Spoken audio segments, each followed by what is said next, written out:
Hi class, we are going to continue reading Charlotte's Web by E.B. White. We are currently on chapter 16, which is Off to the Fair.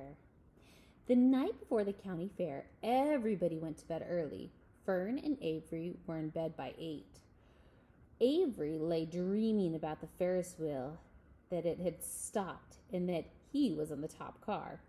Fern lay dreaming that she was getting sick in the swings. Larvy was in bed by 8:30. He lay dreaming that he was throwing baseballs at the cloth cat and winning a genuine Navajo blanket. Mr. and Mrs. Zuckerman were in bed by 9. Mrs. Zuckerman lay dreaming about deep freeze units, and Mr. Zuckerman lay dreaming about Wilbur. He dreamt that Wilbur had grown until he was 116 feet long and 92 feet high, and that he had won all the prizes at the fair, and he was covered with blue ribbons, and he even had a blue ribbon tied to the end of his tail. Down in the barn cellar, the animals too went to sleep early, all except for Charlotte. Tomorrow would be fair day. Every creature planned to get up early to see Wilbur off on his great adventure. When morning came, everybody got up at daylight. The day was hot. Up the road at the Arabelle's house, Fern lugged a pile of hot water to her room, took a sponge bath, and then she put on her prettiest dress because she knew that she would see boys at the fair. Miss Arabelle scrubbed the back of Avery's neck and wet his hair, parted it, and brushed it down hard until it stuck to the top of his head. All but about 6 hairs that stood up in the back. Avery put on clean underwear, clean jeans, and a clean shirt. Mr. Arabelle dressed, ate breakfast, and then went out and polished his truck. He had offered to drive everybody to the fair, including Wilbur. Bright and early, Larvy put clean straw in Wilbur's crate and lifted it into the pig pen. The crate was green. In gold letters it said, "Zuckerman's famous pig." So here's the pig he had in the dream, Mr. Zuckerman's dream. All right. Charlotte had her web looking fine for the occasion. Wilbur ate his breakfast slowly. He tried to look radiant without getting food in his ears. In the kitchen, Mrs. Zuckerman suddenly made an announcement. "Homer," she said to her husband, "I am going to give the pig a buttermilk bath."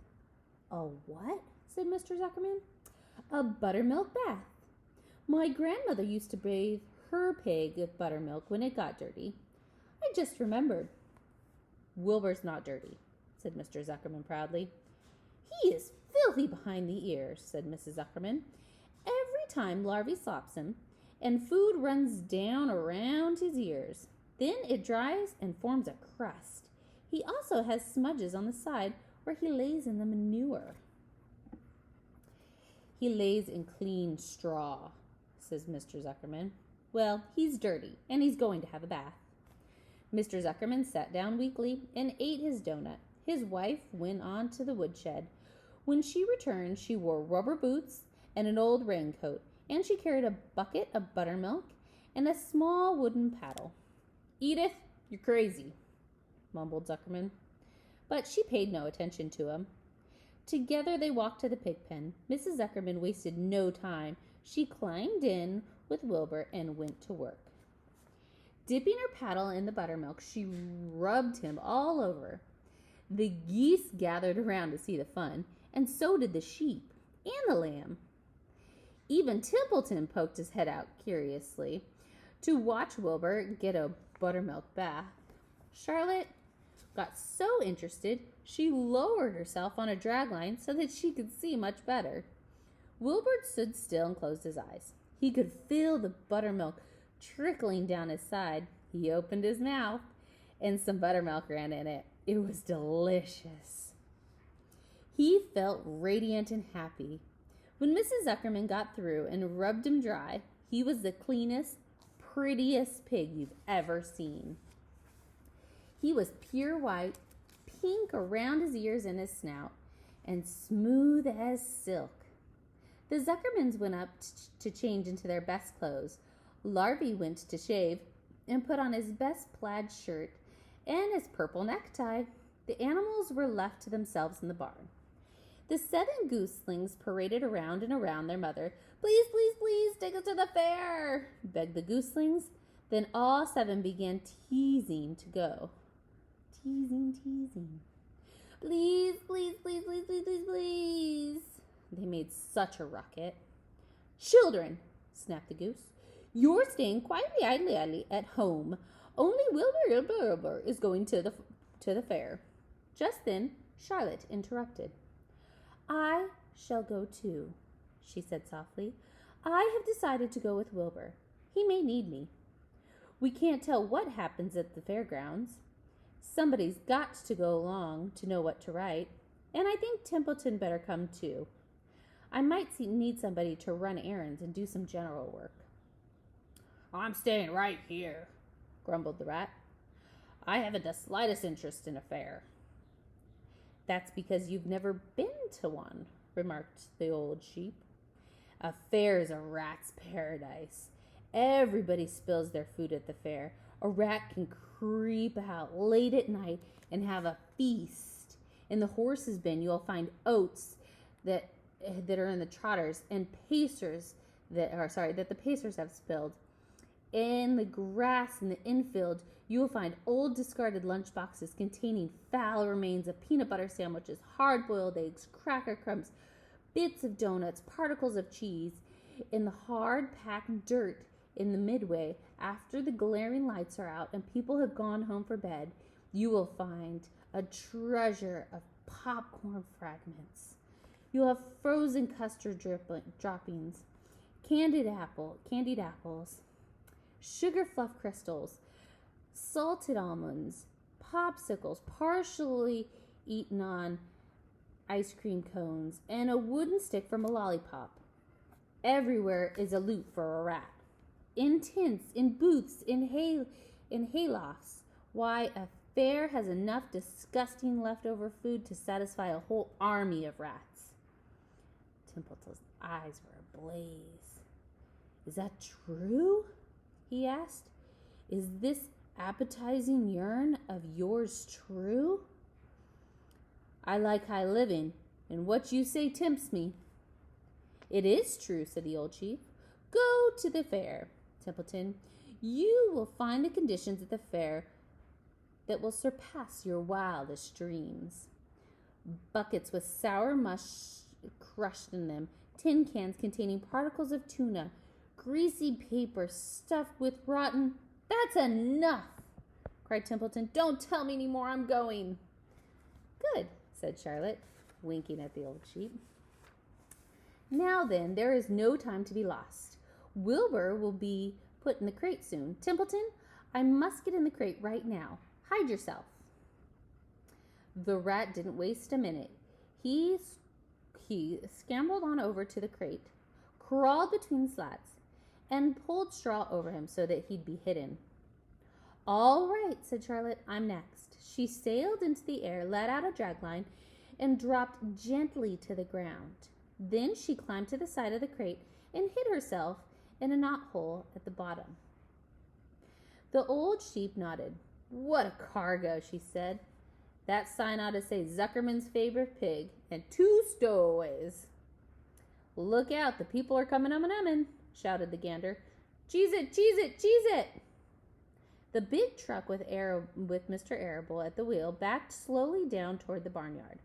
Larvy and Mr. Zuckerman walked alongside. Fern and Avery were standing in the body of the truck, hanging on to the sideboards.